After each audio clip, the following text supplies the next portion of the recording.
The desert rose and stood like a weathered sentinel on the side of Route 66, its neon sign flickering in the night, a blooming rose glowing in shades of pink and amber against the endless desert sky. The air was thick with the scent of dry sagebrush and the faint tang of gasoline, stirred by a breeze that hummed through the Joshua trees like a whispered secret. I stood in the doorway of room 3, my cigarette glowing faintly, its ember a small pulse against the vast, starry night. A truck rumbled past on the highway, its headlights carving a fleeting path through the darkness before fading into the distance, leaving behind a low hum that settled into my bones. I exhaled, watching the smoke twist upward, blending with the constellations I'd never cared to name. My name's Tessa. I'm telling you this because some nights are like mirrors. They reflect the parts of you you've tried to hide, forcing you to face them. That night was one of those. It was late July, the kind of heat that wraps around you like a memory you can't shake, making your skin restless and your thoughts heavy. I'd been working this road for 4 years, from Texas to Arizona, each motel a temporary shelter, each room a stage for someone else's desires. I was good at it, good at reading people, good at keeping my heart locked away where no one could touch it. But that night wasn't about what I was good at. It was about him, and the way he made me question the walls I'd built around trust. I flicked my cigarette to the gravel, crushing it under the heel of my worn boots. The motel's office light glowed dimly across the lot, where Ruby, the night clerk, was probably knitting under the buzz of a flickering bulb. I adjusted my dress, emerald, faded at the hem, clinging just enough to do the job, and checked my phone. 10:03 p.m. He was late, but only slightly. His text had come through earlier, brief and oddly formal. Room 3, 10 p.m. privacy requested. No name, no details, just a request that felt like it carried a hidden weight. I'd been in this game long enough to know that meant something, maybe a secret, maybe a man afraid to trust. I stepped back inside, the door groaning shut, sealing me in with the stale air and the ghosts of nights I tried to forget. Room 3 was like every other motel room on this road, peeling wallpaper with a faint cactus pattern, a bed that sagged like it was tired of secrets, and a lamp casting a warm, honeyed glow that softened the room's edges. The curtains were thin, gray, swaying slightly as the desert wind slipped through a crack in the window. The air smelled of old smoke and time, a scent that clung to everything, including me. I sat on the edge of the bed, catching my reflection in the chipped mirror across the room. My auburn hair was pulled back, loose strands framing my face, and my gray eyes stared back, sharp but worn, holding stories I'd never share. Not even with you.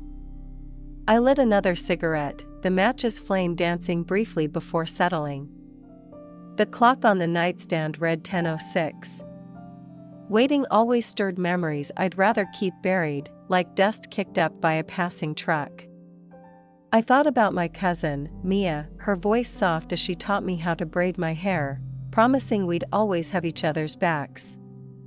I thought about the night she betrayed me, selling my secrets to save herself, leaving me to pick up the pieces. I thought about my first night working this job, 22 and desperate, promising myself it was just until I could afford a new life. That was 4 years ago, and the road had a way of making promises feel like lies. A soft knock at the door pulled me back, my heart skipping, not from fear, but from something alive, something I couldn't name. I stood, smoothing my dress, and crossed the room, my boots clicking on the linoleum. I opened the door, and there he was. He stood in the doorway, framed by the neon rose's glow, his face half hidden in shadow. He was broad-shouldered, not tall, with a worn canvas jacket and hair the color of midnight, tousled like he'd been driving through the wind. His eyes were brown, deep and steady, like the earth after rain, carrying a weight I couldn't read. He didn't smile, didn't speak. Just looked at me with an intensity that made my breath catch, like he was seeing past the dress, the makeup, the walls I'd built to survive. "You're Tessa?" His voice was low, steady, with a faint roughness that spoke of long nights and longer roads. I nodded, stepping aside to let him in. "You're late." He glanced at the clock as he passed, his boots scuffing softly on the carpet. Got turned around. "This road's a maze." I closed the door, the latch clicking, and the room felt smaller, the air thicker, like it was holding its breath. He didn't sit, just stood by the window, his hands in his pockets, staring out at the neon sign as it flickered, its hum a steady pulse in the quiet.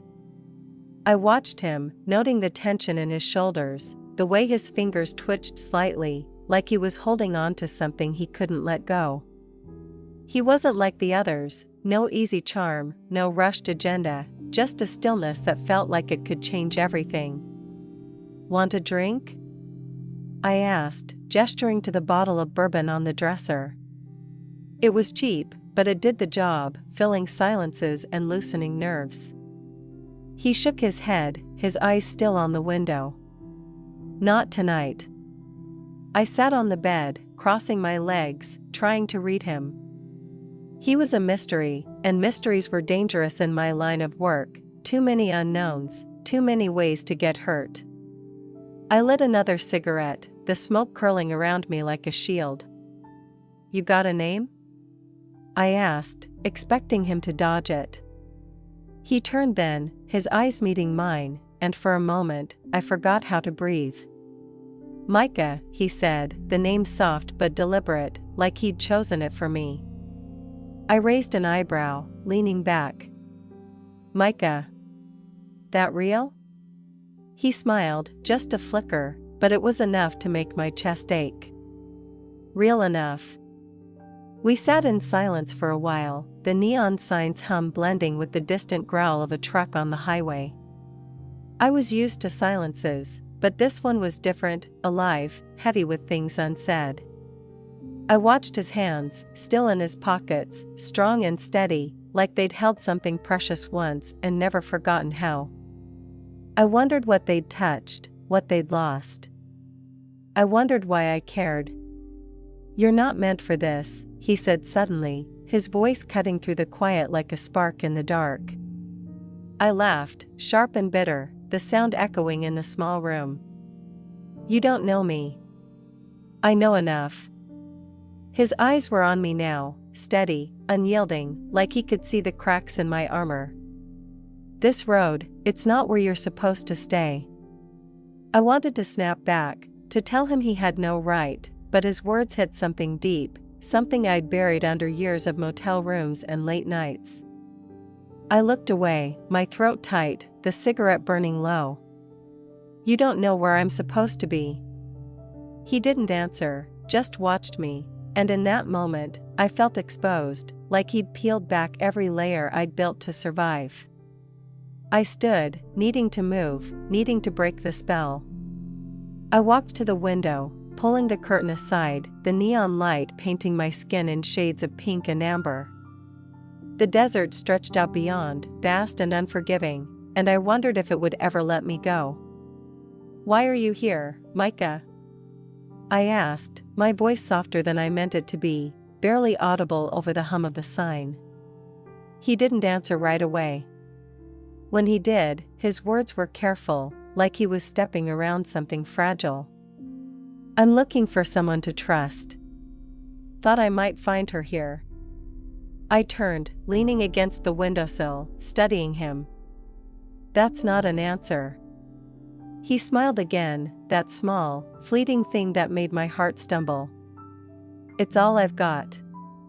We talked as the night wore on, not about the big things, not about the truths that hung between us, but about the small ones that filled the spaces. He told me about a creek in Alabama where he'd caught fireflies as a kid, about a diner in Nevada with pancakes that tasted like childhood. I told him about the time I'd watched a meteor shower in Oklahoma, how it felt like the sky was telling me a story. We laughed, and it felt like a gift, like something I hadn't earned. His eyes softened when he looked at me, like he was seeing someone I'd forgotten how to be. Hours passed, the bourbon untouched, the bed a silent witness to a night that wasn't what I'd expected. He didn't touch me, didn't try, but every glance, every pause, felt more intimate than any touch I'd known. I found myself imagining what it would be like to reach for his hand, to feel the warmth of his skin, to ask him to stay. But I didn't. That wasn't how this worked. As dawn crept through the curtains, painting the room in soft grays, he stood, pulling a small, folded piece of paper from his pocket. He held it out to me, his fingers brushing mine, warm and steady, sending a shiver through me I couldn't explain. "Keep this," he said, his voice low, urgent. "Don't open it yet." I took it, my heart racing. "What's in it?" He didn't answer, just looked at me, his eyes tracing my face like he was memorizing every line. Then he turned and walked out, the door clicking shut, leaving me with the hum of the neon sign and a weight in my hand I didn't understand. I stood there, clutching the paper, my mind a storm of questions. Who was Micah? Why had he come? And what was in that note, burning against my palm like a secret I wasn't sure I could carry? The desert rose and faded into the haze of my memory, but that night clung to me like the scent of dust after a storm. I carried the note in my purse, its edges softening with every day I didn't open it. I told myself I'd forget him, that he was just another shadow passing through, but every time I closed my eyes, I saw his, brown, steady, haunted. I saw the way his hands stayed still, like they were afraid to reach for something they'd lost. I saw the way he looked at me, like I was more than the girl in room 3, more than the life I'd built to survive. Weeks passed, and I kept moving, motel to motel, town to town, the endless stretch of Route 66 a map of my survival. I worked, I smiled, I played the part, but it felt different now, like I was acting in someone else's life. The men I met blurred together, their voices a dull hum against the memory of his. I started to wonder if I'd imagined him, if he was just a flicker of neon light, a dream born from the desert and my own longing. It was early September when I saw him again, at a motel called the Sagebrush Haven, just outside Flagstaff. The air was cooler now, sharp with the promise of fall, and the neon sign above the motel flickered in a slow, mournful rhythm, casting a soft teal glow over the parking lot. I was outside, sitting on the hood of my old Chevy, the metal cold against my thighs, smoking and watching the stars. The night was quiet, the kind of quiet that makes you feel like you're the only person left in the world. I heard his footsteps before I saw him, the crunch of gravel like a heartbeat in the dark. He stepped into the light, same canvas jacket, same midnight hair falling over his eyes. He didn't look surprised to see me, like he'd known I'd be here, like the road had pulled us back together. "Tessa," he said, my name soft and heavy, like it carried a weight I couldn't see. I slid off the hood, tossing my cigarette to the ground. "Micah." He smiled, that small, fleeting thing that made my chest ache. "You remembered. You're hard to forget." The words slipped out, raw and honest, and I looked away, embarrassed, the neon light painting my cheeks in shades of teal. He stepped closer, stopping just out of reach, his hands in his pockets. The light caught the lines on his face, deeper now, like the road had carved them there. "I didn't mean to find you again," he said, his voice low, almost lost in the wind. "But I'm glad I did." I laughed, unsteady and sharp. "You don't just find someone on this road. You were looking. Maybe." His eyes met mine, and I felt that same pull, that same sense of being seen, like he could see the girl I'd been before the motels, before the nights that wore me down. Maybe I was. I wanted to ask him why, to demand answers, but the words caught in my throat. Instead, I asked, "What do you want, Micah?" He didn't answer right away, just looked at me, his eyes searching, like he was looking for something I didn't know I had. "I want you to know you can trust again," he said finally, gesturing at the motel, the road, the life I'd been living. "I want you to believe you're worth it." I turned away, staring at the highway, the lights of a passing truck blurring into streaks. "You don't get to decide what I'm worth." "I'm not deciding." His voice was closer now, and I realized he'd moved, standing just behind me, close enough that I could feel the warmth of him. "I'm just telling you what I see." I turned to face him, my heart pounding, and for a moment, we were all there was, the neon sign, the desert wind, the space between us alive with something I couldn't name. I wanted to reach for him, to bridge that gap, but I didn't. Instead, I pulled the note from my purse, holding it up. "What's this, Micah? Why'd you give it to me?" He looked at the note, his expression unreadable.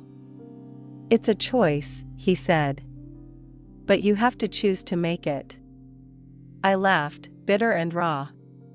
"You don't know what I'm ready for." He stepped closer, his hand brushing mine, just for a second, and it was like a spark in the dark, lighting up every nerve in my body. "I know you've been hurt," he said softly. "So have I." Before I could respond, he pulled another piece of paper from his pocket, this one smaller, folded tightly. He pressed it into my hand, his fingers lingering against mine, warm and steady. "Read this one first," he said. "Then decide what to do with the other." I looked down at the paper, my heart racing. "What's in it?" "Trust," he said simply, and then he was gone, disappearing into the shadows of the parking lot, leaving me with 2 pieces of paper and 1,000 questions.